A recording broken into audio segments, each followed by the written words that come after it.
आदिवासी समाज हमेशा संघर्ष के लिए जो है जाना जाता है। आज अपने हक और अधिकार के लिए फिर संघर्षरत हैं, क्या कुछ कहेंगे इस पर? जोहार बराम गुरु। ये इतिहास गवाह है और सबको भली भांति मालूम है। हमारा जितना भी वीर बनता बाबा तिलके माझी, सिद्धू कान्हू, फूलो झानो, चांद भैरो, बिरसा मुंडा, शेख भिखारी, हमारे फोटो हो, जितना भी आदिवासी मूलवासी यहाँ झारखंड में या देश में है, सभी संघर्ष करके ही अपना हक अधिकार लड़ के लिया है और अभी आगे भी हम लोग संघर्ष करके लड़के ही लेंगे। ये सबको स्मरण होना चाहिए।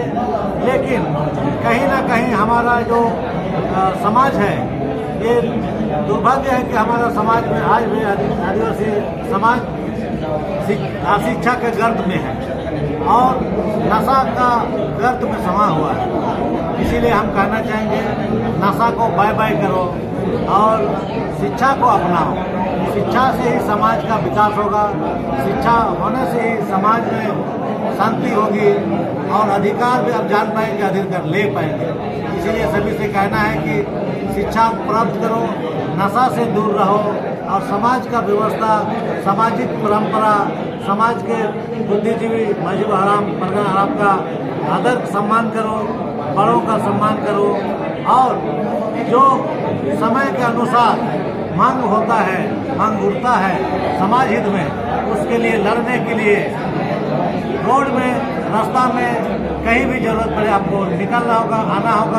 अपना अधिकार को लेने के लिए सभी निस्वार्थ भाव से सभी समाज के लोगों को अपना हक अधिकार लड़ने के लिए घर से निकलना होगा। तब जाके हम लोग को अधिकार मिलेगा। कोई भी अपना नहीं होता है, कोई भी पराया नहीं होता है। जब किसी के पास कुछ होता है तो देने के लिए वो भी, माँ भी अपने बच्चे को, जब तक बच्चा नहीं रोता है तब तक अपने माँ भी उसको दूध नहीं पिलाता है। इसीलिए सरकार जो भी रहे, सरकार किसी का नहीं होता है, सरकार सबका होता है। इसीलिए हम लोग चाहते हैं कि सरकार से भी हम लोग मांग रखे हैं, मांग पूरा नहीं होगा तो हम लोग रोड रास्ता में आकर आंदोलन करेंगे और आंदोलन के बावजूद हम लोग अपना मांग को पूरा कराएंगे। जब तक हमारी मांग पूरी नहीं होगी तब तक हम लोग आंदोलन जारी रहेगा। जोहार बराम गुरु।